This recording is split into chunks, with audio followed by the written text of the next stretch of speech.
चलिए दोस्तों, आज हम बात करेंगे तुगलकी फरमान के बारे में। अक्सर ये जुमला आपने सुना होगा। इस जुमले का राजनीति में तो काफ़ी इस्तेमाल होता है कि यार ये तो जो आदेश जारी हुआ है ये तुगलकी फरमान है। अब तो देखना लोगों को सबको काफ़ी परेशानी होने वाली है, जनता में त्राही त्राही मच जाएगी, पचासों तरीके की परेशानी इसके बाद आएगी, ये बिल्कुल सक्सेसफुल नहीं। ऐसी बातें आपने सुनी होंगी, खासतौर पे कुछ ऑर्डर्स के लिए। तो आखिरकार क्या होता है इसका मतलब आज हम समझते हैं। अब इसको समझने के लिए दोस्तों हमें कम से कम 750-800 साल पहले जाना पड़ेगा, तुगलक वंश के समय। अब तुगलक वंश जो था वो एक्चुअल में दिल्ली सल्तनत की एक डायनेस्टी थी। दिल्ली सल्तनत क्या थी, अब उसके बारे में हम समझते हैं। ये इंडियन हिस्ट्री में 1206 एडी से लेकर 1526 एडी तक का समय है। इसमें कुल मिला के 5 मुस्लिम डायनेस्टीज़ ने रूल किया है, जिनका कैपिटल एक्चुअल में दिल्ली था, तो इसलिए इसको दिल्ली सल्तनत बोला जाता है। ये डायनेस्टी थी slave dynasty, Khilji dynasty, Tughlaq dynasty, Syed dynasty और लोधी डायनेस्टी। फिर लोधी डायनेस्टी जो थी वो मुग़लों के आक्रमण के कारण 1526 में ख़त्म हो गई थी और इसी के चलते ये पूरा दिल्ली सल्तनत ख़त्म हो गया था। तो अब हम फोकस करते हैं तुगलक डायनेस्टी पे, जहाँ से ये जुमला उत्पन्न हुआ है। एक्चुअल में तुगलक डायनेस्टी के जो शासक थे याजुद्दीन तुगलक, उनके एक बेटे थे और उस बेटे का नाम, उस पुत्र का नाम था मोहम्मद बिन तुगलक। मोहम्मद बिन तुगलक एक बहुत ही विद्वान शासक थे, इसमें कोई शक वाली बात नहीं है। हर चीज़ में उनका कमांड था, लेकिन उनके साथ एक बहुत बड़ी दिक्कत थी। वो जो आदेश देते थे वो आदेश अक्सर इतनी दूर दृष्टता से दे देते थे कि वो समझ में ही नहीं आता था कि वो कहाँ से उनके दिमाग में आया और इसका क्या प्रैक्टिकल यूज़ है।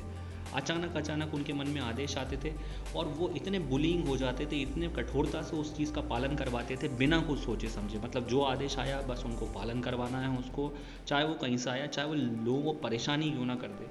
और अक्सर ऐसा होता भी था कि उनके तमाम आदेश जो काफ़ी बहुत ही इंटेलेक्चुअल दिखते थे, लेकिन वो अधिकतर टाइम लोगों को परेशान ही करते थे। इसमें इनका जो पहला आदेश था दोस्तों, वो राजधानी दिल्ली को देवगिरी यानी कि वर्तमान में दौलताबाद शिफ्ट करना था। एक्चुअल में ये चाहते ये थे कि अगर इनका कैपिटल जो है वो इंडिया के सेंटर में आ जाए तो भैया दोनों को कमांड करेंगे, तो सभी लोगों को लेके ये दिल्ली की तरफ से चले। अब रास्ते में कहीं भुखमरी हो गई, कहीं किसी को बीमारी हो गई, लोग ख़त्म हो गए। और जब देवगिरी पहुँचे दोस्तों, तो वहाँ पे कंडीशन काफ़ी ख़राब थी, क्योंकि ये एरिया आता है महाराष्ट्र में। वहाँ पे सूखा पड़ गया तो उसके कारण लोग अलग परेशान हो गए। तो वहाँ से पूरी की पूरी फिर इन्हें वापस कहने लगे दिल्ली चलो, और ये जो इनका आइडिया था कि सेंटर में आओ और कमांड करो, ये पूरा आइडिया फ्लॉप हो गया। अब इनकी जो दूसरी दिक्कत थी या दूसरा कह सकते हैं फरमान था, वो चांदी की जगह तांबे के सिक्के चलवा दिए इन्होंने। अब दिक्कत दोस्तों ये हो गई यहाँ पे कि तांबा एक बहुत ही सस्ती धातु थी, लोगों ने घर में ही सिक्के बनाना शुरू कर दिए, यानी कि फोर्स एक करेंसी यूज चलने लगी है। अब आज कुछ सोचिए, लोग अगर अपने घर में एक नोट छापने लग जाएं, चलाने लग जाएं, तो देश की क्या हालत होगी। तो इन्होंने सोचा चलो एक काम करते हैं, तांबे के सिक्के चलवा देते हैं और चांदी जो है वो रिजर्व में रख लेते हैं। तो यहाँ पे पूरा के पूरा जो इनका ये आइडिया था फ्लॉप हो गया। इकोनॉमी को भी नुकसान हुआ, इनके राष्ट्र शासन को भी नुकसान हुआ और सारी चीज़ें यहाँ पे फ्लॉप हो गई।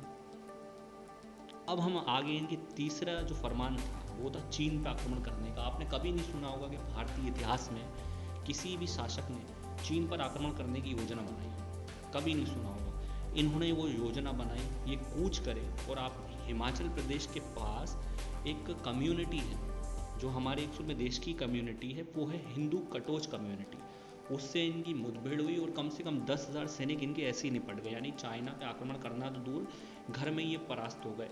तो इनकी इसी सब हरकतों के चलते लोग इनसे काफ़ी परेशान थे और इनके इसी फरमान जो ऑर्डर्स थे उनके चलते ये तो जुमला जारी हो गया कि यार ये तो तुगलक ही फरमान है, क्योंकि तुगलक साहब ऐसी चीज़ें बोलते थे जो प्रैक्टिकली पॉसिबल ही नहीं थी। इतिहास में एक बदायूनी नाम के लेखक है, उन्होंने कहा है कि शासक को अपनी प्रजा से और प्रजा को अपने शासक से मुक्ति मिल गई। मतलब ये इस तरीके से अपनी प्रजा से इनका ऐसा इनका तालमेल था, तो इन्हें पागलों का बादशाह भी कहा जाता है इतिहास में। तो दोस्तों आज आप ये समझ गए होंगे कि आखिरकार तुगलक की फरमान क्या है। हर वो फरमान जो ऐसा लगता है कि राष्ट्र के लिए, देश के लिए नुकसानदेह है, वो तुगलकी फरमान कहलाता। और ये स्टार्ट कहाँ से हुआ था, मोहम्मद बिन तुगलक ने तमाम जो फरमान जारी किए थे उनसे राइटरों ने ये चीज़ शुरू करी थी। दोस्तों अभी के लिए बहुत बहुत धन्यवाद। इस वीडियो को लाइक करें, शेयर करें और चैनल को सब्सक्राइब करें।